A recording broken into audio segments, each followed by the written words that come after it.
Yes, I'm here. How are you doing? I'm doing great, my brother. I'm going to unpack all your questions really fast, okay? You had some questions around emails. You sent me a bunch of sample emails, all right? Here's what I need you to realize. You tell me, Santosh, what's your mission?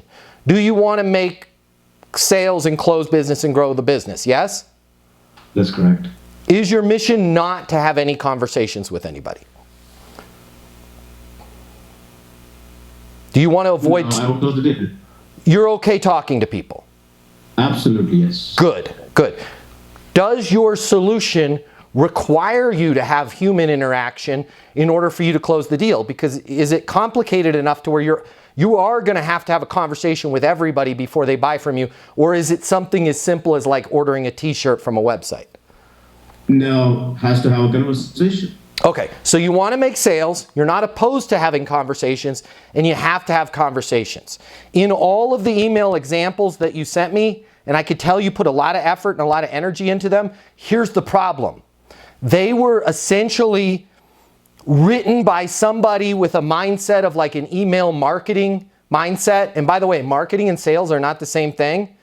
Marketing's okay, but it's not the same thing. And you were literally having conversations with yourself. Okay, so a lot of it was you were taking scripts out and writing it into email. Like, for example, I am the CEO of Go.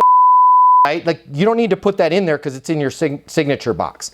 The other thing that I noticed on all of the emails that you sent me was there was a lot of context in there. And most of it was negative, right? This industry is experiencing this. People in your role are getting killed here because of, they're not getting killed, their business is down because of interest rates or because of collections or whatever those issues were. It was a very negative tonality to it. Okay, and then you ended it with, I have an idea I wanted to get your opinion on, or I have a couple ideas I want to get your opinion on. Let me save you a bunch of time. Let me make things a lot easier for you. And you can split test the emails you're running right now because they're decent, but I'll just be honest, as a business owner, as an executive, as somebody that gets 150 plus emails a day, your emails look just like everybody else's email. World is on fire. Your business sucks. I just got one the other day. Your website's all screwed up. If you work with me, I can fix it. That's what everybody else is saying. So I'll make it real easy for you. I want you to take 3 weeks and just send emails saying, hey, Matt, you and I are connected blank. We're connected through LinkedIn. We're connected through this chamber. I manage I'm the CEO of a company that works with companies like yours, whatever it is, how you're connected. I've got an idea I wanted to get your opinion on. Can you give me a call on my mobile? That's it. That's the whole email. You don't need to do a movie trailer of how disastrous the world is, because what we think somebody's going to do is read that and go, oh my gosh, the environment is really bad for AMCs and AMCs are going out of business and they're being acquired due to market saturation. I don't want to go out of business. Let me call this guy, right? Like, all you're doing is them going, he doesn't know me. Even if it's the same issues, you haven't earned the right to bring it up that way. Right? So just slow the process down. Now, you had sent me these other links. I just want to go through these really quickly. How should we write the email? That's how I want you to write the email. Just, you and I are connected blank. I've got an idea I wanted to get your opinion on. Can you call me on my mobile? Full stop. Signature bar. Okay? Then you say, how can we take it further so we can book a discovery call?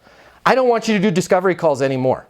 I'm sorry, but discovery calls were designed by people that never sold anything, that were really good at writing like manuals and processes. Now we're in the discovery call phase. Like, can you imagine if we had a version of a discovery call in dating, right? Well, hey, I really like you. You really like me. You're good looking. You're not married? No, I'm not married. Cool. Let's sit down and have a discovery conversation about each other. Like, we're not going to do that. It just sounds horrible. That's right in vain with like, I want to pick your brain on I want to pick your brain on a few things. So no more discovery calls. Okay. And you said, how can we take it further so we can book a discovery call? You're going to say, I've got an idea that you wanted to get their opinion on. Then when they call you, you're going to say, man, thank you so much for calling me back. One of the things that we're seeing in the industry is XYZ, right? A lot of clients are coming to us because they're in that.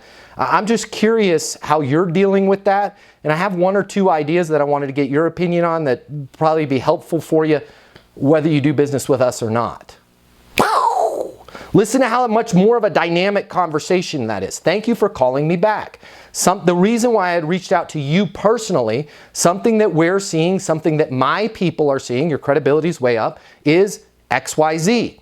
Not, is that something you are seeing, right? How are you dealing with that? And I've got a couple ideas I wanted to get your opinion on that would be helpful for you, whether you did business with me or not. Now, if you're like, I don't have any ideas that would be helpful for somebody that I want to help save their business from going out of business, from being acquired, unless they do business with me, I'm going to challenge you on that one. Full pause. The weekend's coming up. You don't have to do it on the weekend. Sit down on the weekend. You know a ton. Come up with a few ideas that would be skillful for them, that are not self-serving ideas. Hey, if you guys do this, it will better position you here. If you're a marketing company, there's one little toggle button inside the Meta dashboard, slide that puppy over to the left. It's going to save you $4 per lead.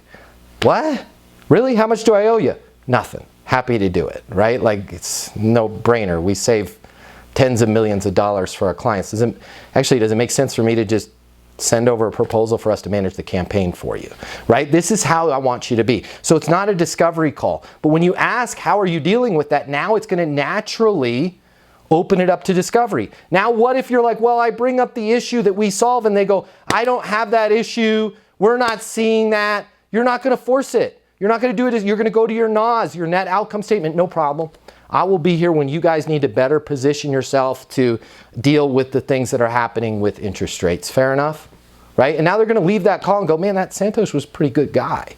Right? So we're not doing discovery calls.